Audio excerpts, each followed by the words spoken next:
سورہ المومنون سورہ المومنون قرآن مجید کی 23ویں صورت ہے۔ یہ مکی صورت ہے۔ اس صورت میں 118 آیات ہیں اور یہ قرآن مجید کے 18ویں پارے میں موجود ہے۔ بسم اللہ الرحمن الرحیم۔ قد افلح المؤمنون الذین هم فی صلاتهم خاشعون والذین هم عن اللغو معرضون والذین هم للزکاة فاعلون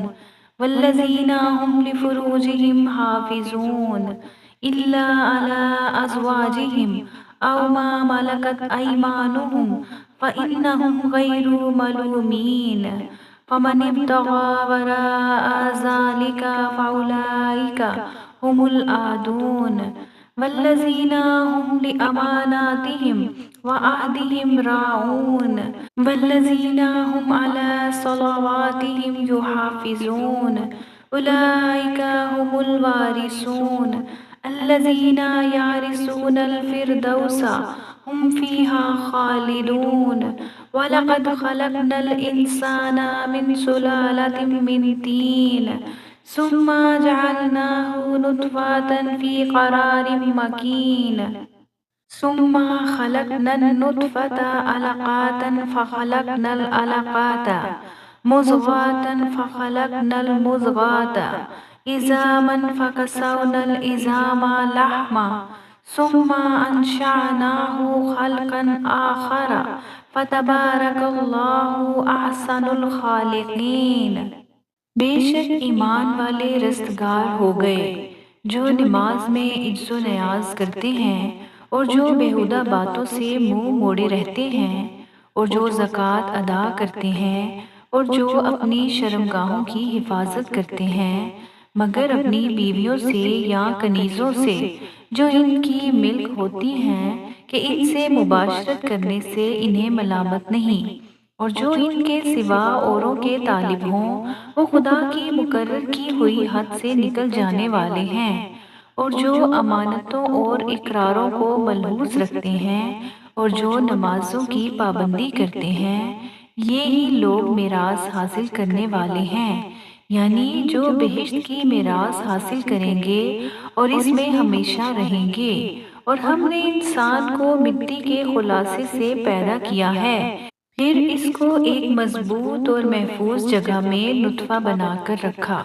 پھر نطفے کا لوتھڑا بنایا، پھر لوتھڑے کی بوٹی بنائی، پھر بوٹی کی ہڈیاں بنائیں، پھر ہڈیوں پر گوشت پوست چڑھایا، پھر اس کو نئی صورت میں بنا دیا۔ تو خدا جو سب سے بہتر بنانے والا بڑا بابرکت ہے۔ ثم انکم بعد ذلک لمیتون ثم انکم یوم القیامت تبعثون وَلَقَدْ خَلَقْنَا فَوْقَكُمْ سَبْعَ طَرَائِقَ وَمَا كُنَّا عَنِ الْخَلْقِ غَافِلِينَ وَأَنزَلْنَا مِنَ السَّمَاءِ مَاءً بِقَدَرٍ فَأَسْكَنَّاهُ فِي الْأَرْضِ وَإِنَّا عَلَى ذَهَابٍ بِهِ لَقَادِرُونَ فَأَنشَأْنَا لَكُمْ بِهِ جَنَّاتٍ مِّن نَخِيلٍ وَأَعْنَابٍ لَكُمْ فِيهَا فَوَاكِهُ كَثِيرَةٌ وَمِنْهَا تَأْكُلُونَ وَشَجَرَةً تَخْرُجُ مِنْ طُورِ سَيْنَاءَ تُنبُتُ بِالدُّهْنِ وَصِبْغٍ لِلْآكِلِينَ وَإِنَّ لَكُمْ فِي الْأَنْعَامِ لَعِبْرَةً نُسْقِيكُم مِّمَّا فِي بُطُونِهَا وَلَكُمْ فِيهَا مَنَافِعُ كَثِيرَةٌ وَمِنْهَا تَأْكُلُونَ وَعَلَيْهَا وَعَلَى الْفُلْكِ تُحْمَلُونَ وَلَقَدْ أَرْسَلْنَا نُوحًا إِلَى قَوْمِهِ فَقَالَ يَا قَوْمِ اعْبُدُوا اللَّهَ مَا لَكُم مِّنْ إِلَٰهٍ غَيْرُهُ أَفَلَا تَتَّقُونَ۔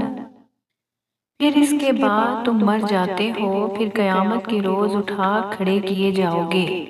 اور ہم نے تمہارے اوپر کی جانب 7 آسمان پیدا کیے اور ہم خلقت سے غافل نہیں ہیں، اور ہم نے آسمان سے ایک اندازے کے ساتھ پانی نازل کیا، پھر اس کو زمین میں ٹھہرا دیا اور ہم اس کے نابود کر دینے پر بھی قادر ہیں۔ پھر ہم نے اس سے تمہارے لیے کھجوروں اور انگوروں کے باغ بنائے، ان میں تمہارے لیے بہت سے میوے پیدا ہوتے ہیں اور ان میں سے تم کھاتے بھی ہو۔ اور وہ درخت بھی ہم نے پیدا کیا جو طور سینا میں پیدا ہوتا ہے، یعنی زیتون کا درخت، کہ کھانے کے لیے روغن اور سالن لیے ہوئے اگتا ہے۔ اور تمہارے لیے چار پائیوں میں بھی عبرت اور نشانی ہے کہ ان کے پیٹوں میں ہے، اس سے ہم تمہیں دودھ پلاتے ہیں، اور تمہارے لیے ان میں اور بھی بہت سے فائدے ہیں، اور بعض کو تم کھاتے بھی ہو، اور ان پر اور کشتیوں پر تم سوار ہوتے ہو۔ اور ہم نے نوح کو ان کی قوم کی طرف بھیجا تو انہوں نے ان سے کہا کہ اے قوم، خدا کی عبادت کرو، اس کے سوا تمہارا کوئی معبود نہیں، کیا تم ڈرتے نہیں؟ فقال الملأ الذين كفروا من قومه ما هذا إلا بشر مثلكم يريد أن يتفضل عليكم ولو شاء الله لأنزل ملائكة ما سمعنا بهذا في آبائنا الأولين إن هو إلا رجل به جنات فتربصوا به حتى حين قال رب انصرني بما كذبون فأوحينا إليه أن اصنع الفلك بأعيننا ووحينا فإذا جاء أمرنا وفارت التنور فاسلك فيها من كل زوجين اثنين وأهلك إلا من سبق عليك القول منهم ولا تخاطبني في الذين ظلموا إنهم مغرقون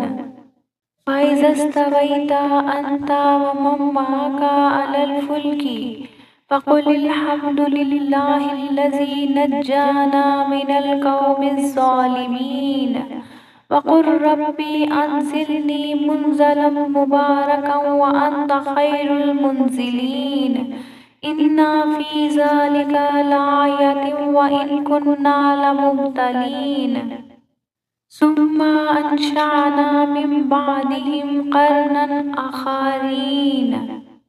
تو ان کی قوم کے سردار جو کافر تھے کہنے لگے کہ یہ تو تم ہی جیسا آدمی ہے، تم پر بڑائی حاصل کرنی چاہتا ہے، اور اگر خدا چاہتا تو فرشتے اتار دیتا۔ ہم نے اپنے اگلے باپ دادا میں تو یہ بات کبھی سنی نہیں تھی۔ اس آدمی کو تو دیوانگی کا عارضہ ہے، تو اس کے بارے میں کچھ مدت انتظار کرو۔ نوح نے کہا کہ پروردگار، انہوں نے مجھے جھٹلایا ہے، تو میری مدد کر۔ بس ہم نے ان کی طرف وحی بھیجی کہ ہمارے سامنے اور ہمارے حکم سے ایک کشتی بناؤ۔ پھر جب ہمارا حکم آ پہنچے اور تنور پانی سے بھر کر جوش مارنے لگے تو سب قسم کے حیوانات میں جوڑا جوڑا یعنی نر اور مادہ دو دو کشتی میں بٹھا دو، اور اپنے گھر والوں کو بھی، سو ان کے جن کی نسبت ان میں سے ہلاک ہونے کا حکم پہلے صادر ہو چکا ہے، اور ظالموں کے بارے میں ہم سے کچھ نہ کہنا، وہ ضرور ڈبو دیے جائیں گے۔ اور جب تم اور تمہارے ساتھی کشتی میں بیٹھ جاؤ تو خدا کا شکر کرنا اور کہنا کہ سب تعریف خدا ہی کو سزاوار ہے، جس نے ہم کو نجات بخشی ظالم لوگوں سے۔ اور یہ بھی دعا کرنا کہ اے پروردگار، ہم کو مبارک جگہ اتاریو، اور تو سب سے بہتر اتارنے والا ہے۔ بے شک اس قصے میں نشانیاں ہیں اور ہمیں تو آزمائش کرنی تھی۔ پھر ان کے بعد ہم نے ایک اور جماعت پیدا کی۔